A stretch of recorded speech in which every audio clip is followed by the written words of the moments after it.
Magandang hapon po, Luzon, Visayas, Mindanao. At ako ho, si Roy Cabonegro. Ako naman ho si Ricky Rivera. Pag-uusapan naman ho natin dito tungkol dun sa allegedly political harassment na nararanasan ngayon ng pamilyang Duterte. Yan. Sa panahon na maari silang hulihin anytime. Oo. Sa ICC, no? Tama. Kaya- hindi pa yon. kaya Kasi siguro- nung nakaraang linggo ho, kung matatandaan nyo, si Jimmy Guban, Yeah. yung Oo. Customs Intelligence Officer, humarap po sa Quad Committee ng Congress. At ang sabi niya ay ang nasa sa likod daw ng 6.7 billion pesos na shabuhol ay walang iba kundi tatlong tao. Una, yung Presidential Economic Advisor ni Duterte, si Michael Yang. Ikalawa, yung kanyang anak ni Duterte, ng ating dating Pangulo, si Congressman Paulo Duterte, o si Pulong, at yung asawa daw ni Sara, Yes. ng ating Vice Presidente. Walang iba kundi si Attorney Man Scarpio. Family affair, ano? Family, oo. Ngayon, nung in-interview naman, inambos interview ang ating kagalang-galang na Vice Presidente, ang sabi ho ni Sara, hindi niya ho daw pakikialaman yun, pero political harassment, sabi niya. Sabi niya. Ngayon, ihaan mo daw si Mans ang sumagot niya. Ngayon, nung sumagot na si Mans, pinabulaanan niya yung mga aligasyon na nasa sa likod sila nitong shabu shipment na ito. Ngayon din yung naging statement nito ni Pulong. Ngayon, biglang umentra ngayon Senador Bato de la Rosa. Ang sabi ni Bato de la Rosa, nung itong mga miyembro ng Quad Committee, dati pinupuri nila ang ating dating Pangulong Rodrigo Duterte dahil sa anti-drugs campaign. Ngayon, medyo nag-iiba yung ihip ng hangin. Siyempre, nag-iiba naman talagang ihip ng politiko. Nasaktan ngayon si dating general Yan. at dating PDEA Chief Romeo Acop. Aha. Ako ba pinasasabihan mo? Sabi ni Bato, hindi naman daw. Sabi niya, hindi po sir, ginagalang ko kayo kasama ni Ping Lacson. Kasi si Acop, class 70 yan Ayan. That's 71 si So, upperclassman. upperclassman. 1987 si Bato de la Layo, Rosa. Ngayon, kinorek naman ni Bato, nagsasabi niya, ay, hindi ho kayo, yung iba. So, malamang yan, ang pinatatamaan niya si Dan Fernandez. Malamang. Kasi isa yan sa mga hallelujah ng dati. Tapos pati yung iba pa nandun. Ano pa man, may usok. I wonder kung may siga. Well, kung si Guban no kasi, pamoso ho yan kilalang kilala. At ito pa, nung nagsabi si Guban, hindi lang ho yung tatlo. In fact, may ginamit daw, di umano, na dating presidente ng National Press Club, na naging DNR Secretary, hindi na papangalanan na natin si Benny Antiporda, na nagpadala rin ng tao doon sa opisina ni Guban. Okay. Ang pangalan daw ay si Paul Gutierrez na ngayon ay Undersecretary for Media Security ng BBM Administration. Okay. At nung in-interview naman si Paul Gutierrez, kanyang dininay. Kasi sabi niya nangyari yon. na pumunta siya doon kay Guban at sinabi niya na wag mong i-implicate yung tatlo na yan, kundi mamamatay ka. Lalo na kapag pinunta ka sa Pasay City Jail. So, ganun ang kwento. May serious side pala si Sir Benny, no? Akala ko, tagagawa lang siya ng beachfront. Ng beachfront. So, may serious yun po side mga pala. kababayan. At sabi naman ni dating Supreme Court Chief Justice Antonio Carpio, by September daw, lalabas na itong warrant of arrest Yes. para sa ating dating Pangulong Rodrigo Duterte. Mula sa ICC. At kagulat-gulat, kapatid, na ito ay parang sumusunod dun sa isa pang chismis na magkakaroon ng impeachment laban kay Vice President Sara Duterte. Kaya naman pala napapraning na inaiisip niya Ito na ang may problema political mo, harassment. Vice Presidente. Kasi ang problema niyan ganito. Kapag natuloy ang impeachment at ikaw nakita, kasi it's a political thing, no? Ang impeachment ko kasi hindi ko yan judicial. It's a political exercise. Process yan. Kapag halimbawa nakita ng Senado, ng Kongreso na kayo impeachable o na mai-impeach, chances are ang mangyari end na ang career. Yeah. ng ating Vice Presidente, yung kanyang political. Wala pa atang nakakasurvive ng impeachment, in terms of political career. Yung mga naunang mga na-impeach. May nakabalik ba? Sa Amerika, si Clinton. Naka-comeback yun. Kahit Oo. paano. Sa Pero atin, sa Pilipinas, parang wala akong maalala. hindi, Meron ba? baka nasagip na nung nang-resign sila. Tama. Ayun, resign. Ayun, Baka Kasi yan si ang Supreme keyword, Court, no? Si dating yung kaibigan ko, si Supreme Court Justice yung namatay na, si Tony Corona, bago tinuluyan yun, nag-resign muna. Pero anong magiging grounds kaya niyan, Ricky? Betrayal of public trust ang pinakamalinaw dyan. Simply because, kuhan niya, no? Tapos marami associated pa sa Ang alam ko parang mga 6 na offenses data. Pero bigat. suffice it to say, sabi naman ni ating Vice Presidente, ito raw yung mga political harassment. Be that as may, it's still a political exercise. Bakit ko natin i-stress na political exercise? Kasi yan, kapag ano mo yan, Roy, pag siya ay natagpo ang guilty, hindi lang siya may impeach. Alam mo kung mangyayari sa kanya? Akala ko ba hindi na siya pwedeng tumakbo? Hindi na siya pwedeng tumakbo. Oo, yan ang May alam ko perpetual disqualification for running for public office. So the best way to stop a Sara presidency in 2028, impeach her now. Hindi pa yun. Kaya sa tingin ko, masyadong maaga para sabihin natin na politika to . Okay. Kasi 3 taon ang dami ka naman pwedeng gawin. That's right. However, sinabi na natin nung last year pa, dito yan sa current PH na noong 2023 pa, may Damocles sword na nakaano sa Atang sa kanya. kay Vice Presidente Sara Duterte. Anytime pwedeng isaksak sa kanya. Bali-balita, ang options niya simple. Either mag-resign siya this week or mag-resign siya next week bago uunahan niya yung fining. Ngayon, very vocal na siya against the current government. Pag nag-resign siya, lalo siyang magiging free. Magiging libre sa pagiging vocal niya. Ang tingin ko, kapatid, hindi yan. Ang gagawin niya, kung magre-resign siya bilang Vice Presidente, ang gagawin niya, ipreparaan niya yung sarili niya para tumakbo bilang mayor ng Davao. Pagka tumakbo yan, magpapahinga siguro ng mga 1.5 yan, saka yan babanat for 2028. Yun na lang yung natitirang option sa kanya politically.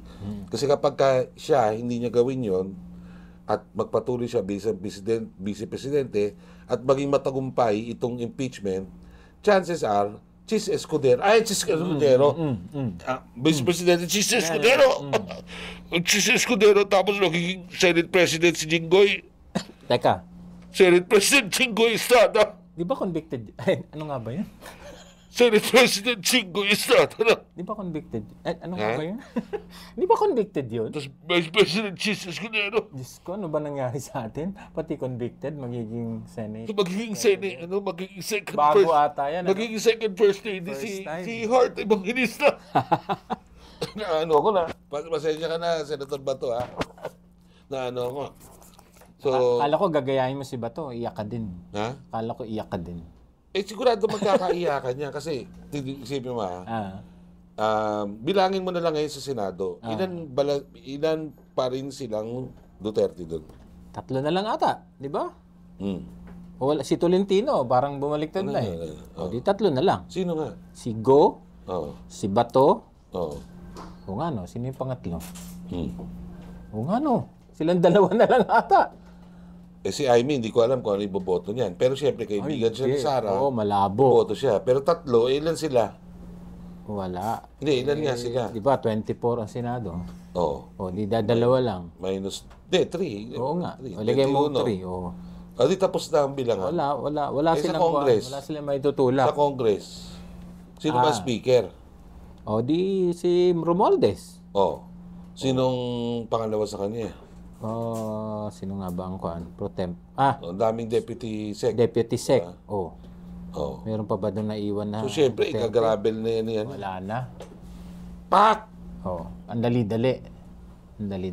So, kung impeachment ngayon, baka madali. Okay. So, ibig sabihin yan, kukorek ko lang yung sarili ko, 2 pala ang option ni Vice Presidente Sara Duterte.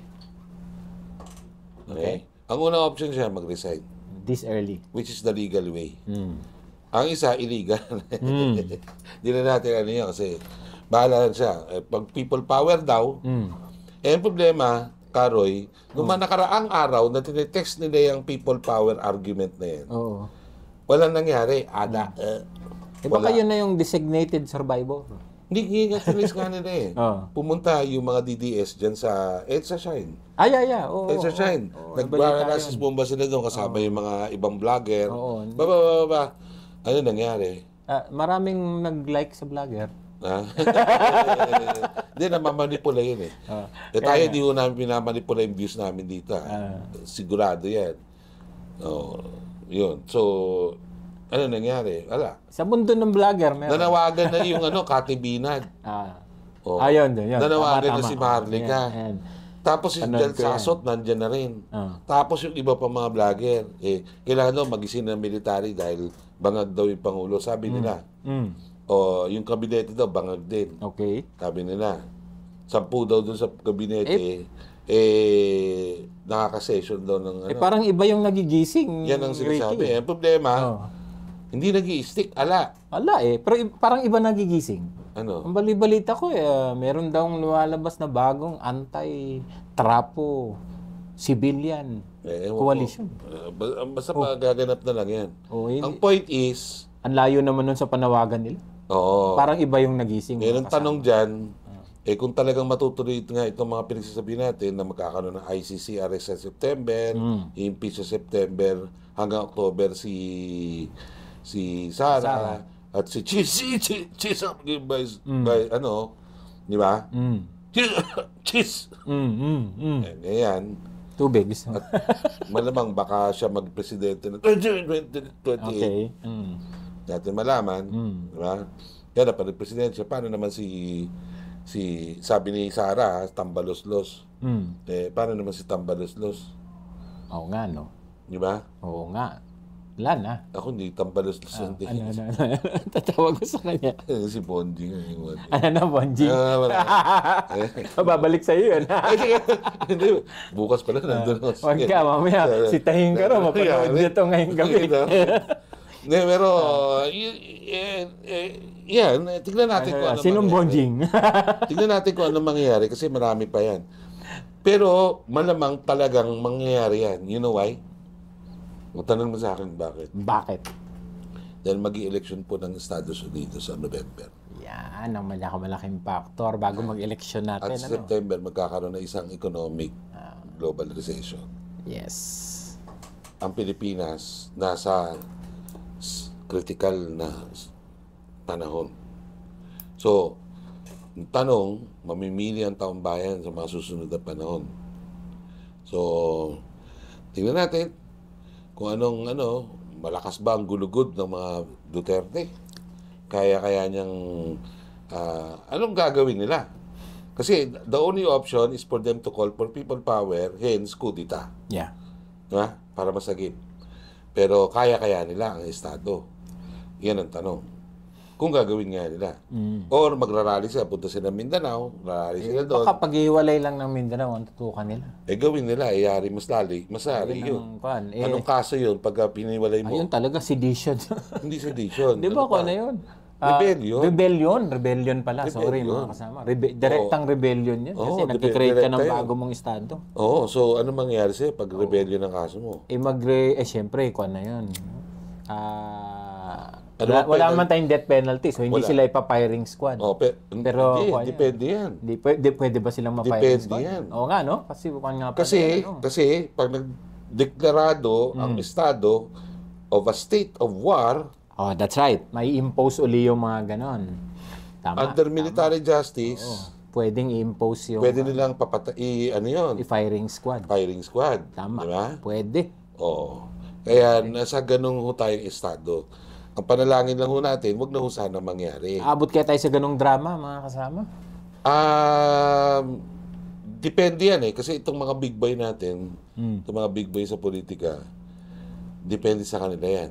Pero sa bagay, magyayabangan sila. Sa bagay, Ricky, away naman ng mga trapo yan. Hindi, meron din tayong doon. Kasi kapag nagkagulo, paano yung mga small and medium sized businesses? Siyempre, ipit-ipit tayo. Mga trabaho paano yung natin. mga empleyado? Madidisrupt yung ating... Paano tayo hindi tayo makapag-shooting? That's right. Diba? Nalilimita ang ating freedom. Paano na lang yung television show na ginagawa natin? Ako, malulugi ka. Diba? Oh. Okay. Paano yun? Di ba? Hindi, malaking bagay yung disruption. Paano pa Christmas? Ako, yun pa lang. Baka masira Christmas. Ano? Kung sabihin civil war tayo ng Christmas. Kaya ho yan mga kababayan, yan po yung mga nagaganap po dito. Totoo yan. Ngayon, tapos meron pang mga outbreak ng dengue kung saan-saan. Di ba? So, sana ho, yung ating mga leader de gobyerno, kung ako sa inyo, huwag na kayo mag-away-away. Kasi wala mga patutunguhan yan. Di ba? Isa pa, pag kayong pare-parehong magugulo dyan, ay baka pare-pareho kayong maalis. Talagang gulo yan. Sa palagay nyo, ang mga Duterte, papayag yan, mga kababayan. Papayag yan na bigla mo na lang silang bibit-bitin doon sa Davao, tapos pupunta mo ng Estados Unidos. Pero yun nga ang problema. Baka nga hindi pumayag at Hindi baka talaga. nga magkagulo. Ikaw ba, dati kang presidente, dahil kang strongman ka, papayag ka, nabitbitin ka. Hindi. Di ba? Pero, si Bato ba, papayag yan. Pero alam na rin Ano ba si Bato? Ano yan? Special for, ibig sabihin, lumalaban. Oo naman. Pero si Duterte, nung niyayang, makipagbarilan, hindi naman sumipot. Hindi, si Duterte yun. Pero si Bato, sa palagay mo, papayag yan. Ayun lang. No, wild card talaga si Bato. Senador Bongo. Ang gagawin ni Senador Bongo dyan, di papayag yan. Magti-3-point shooting na lang yan. Di ba? Ang galing mag 3-point noon eh. O baka magbakasyon sa China. Si Congressman Claviano, nag-ano sila. 3-pointer ba siya? Magaling. Oo, magaling. Ngayon niya makikita kung paano niya dribbling yung mga bagay-bagay. Di ba? Baka magbakasyon lang siya sa mag-dribble China. Babalik lang siya sa China. Sino? Bongo? Si Bongo. Hindi, dito talaga siya pinanganak. Dito ba? Akala ko. Hindi naman mainland. Hindi ba? Hindi ba? Hindi. Hindi In fact, malapit yun. Oo. Would you believe, sa mga tesoro. Okay. Oo. So, Pinoy na Pinoy. In fact, yung isang kakilala nun, di ko alam po na asawa niya or in-law niya. Dati ko nang estudyante sa Lasal. So, Pinoy na Pinoy talaga. Ha? Pinoy na Pinoy. Nakita mo naman, di ba? Galing mag-dribble. Okay. Ibig sabihin, Pinoy. Galing mag-dribble eh. So, ang tabayanan nun natin itong September, kung ano mangyayari, pero filing na ho ng October, ibig sabihin, Filing ng candidacy for 2025. So, ibig sabihin, yung tatakbo sa mga pambansang posisyon, start na ho ng campaign yan. Marami atang lokal ang takbo So, kung ngayon. magkakaroon man ng impeachment, iyon ang window. That's right. Hanggang December. December. So, ang tabayanan na lang ho natin kung talagang mangyayari yan. At kung talagang may gulugod, hindi pa gulugod, anong tawag dyan? May tapang. Kung may tapang, administrasyon, at kung gagawin niya, good luck sa kanila. Kung magmamatigas, Sino? sila Magmamatigas na ano? na hindi magpahuli. Sinong sila? Lalaban sa Duterte. Hindi nga, sa tingin ko nga, hindi yan ano. Hindi, ano. Hindi, kung si Kibuloy nga, hindi nga mahuli-huli. Yun pa. Okay. Di ba? Ayan ang masaklap sa bansang ito, no? Kumbaga magkakaroon ng test of wills yan. No? For both parties. Oo, kasi mahihirapan talagang i-serve. Yung sa ICC daw, kung pinag-uusapan mo, kasi si Vice Presidente naman, hindi mahuliin yun. Yung kung sa ICC, talagang test of wills ang mangyayari dyan. So, ito challenge din pala, hindi lang sa ICC, no? Pero sa gobyerno rin eh. Kung ako kay Bongit, huwag na akong makapag-away. Total magpagkakampi naman dati. Di ba? Magkakaibigan naman. Pero, syempre, sabi niyang nasirang mayor ng Maynila, ano ba sabi ni Alfredo Lim? Sige, hindi ko maalala. Ha? Ano sabi ni Alfredo Lim? The law is the law. Okay, Di ba? okay. Di ba? Yung kanyang hardline, no? Di The ba? law is the law. Otherwise, meron siya sinabing gano'n ng kalokohan. Hindi pala kalokohan. Ano? It is for if it is for everybody or none at all, parang gano'n. Yan, Diba? Yan yung sabi niya. The law is the law. Ano yung Latin ng ng the law is harsh. But it is the law. It is the law. Yan. Ano nga bang ano nun? Kung nga maalala eh. Yun. Kayong mga nag-aaral ng So, legal yan. Kasi ngayon, parang ang nagiging mensahe, dahil nga dito kay Alice Go, di pinapatupad yung batas. So, babay-persa ngayon yung Marcos administration, ganun pala. Para hindi masira yung reputasyon niya bilang gobyerno, kailangan niya ipatupad yung batas. Dito natin makikita kung hanggang saan talaga. Oo, let's see. tapang. Bakbakan yan. Ni Marcos. Oo, at sana, ako panalangin ko lang, wag na ho. Kasi marami ho tayong mga Pilipino na taghirap. Wala naman ho kaming, kumbaga para sa amin, mga ordinaryong Pilipino, wala ho kaming ganansya dyan eh. Ano ba ganansya natin pa nag-away ang O di kaya, dalawang kampo na kayo na lang, bilisan nyo. O kaya kayo na lang. Oo, bilisan nyo yung mga bagay-bagay hanggang mga October lang. Pagkatas doon, Ako na. Kasi huwag nyo idamay lahat. hindi, kasi madadamay tayo dyan. Yun nga. Indirectly or directly eh, di ba? So, Pero pwede naman sila mag-usap eh. Maraming pwede silang i-compromise. hindi ang gawin natin. Kunyari, ako si Duterte, kung may ICC, di pa huli ka. Di ba? Hindi naman ibig Huwag nang sabihin. i-impeach si Vice Presidente. Manatili na siya dyan sa posisyon niya. Tsaka kung Huwag sabi ka na nila- magpapadagdag ng intelligence funds. At huwag ka magpadagdag ng Okay. security mo kasi, di ba? Oo, sobra na yun. Dami-dami na nga. Kaya nga eh, samantalang ang dami mga Pilipino Dami-dami na. yung perang naubos. Dami-dami pang taong nagsisecure sa'yo. So yun po, ang tabayanan lang ho natin yan. Maraming salamat po mga kababayan. Ang gabi po.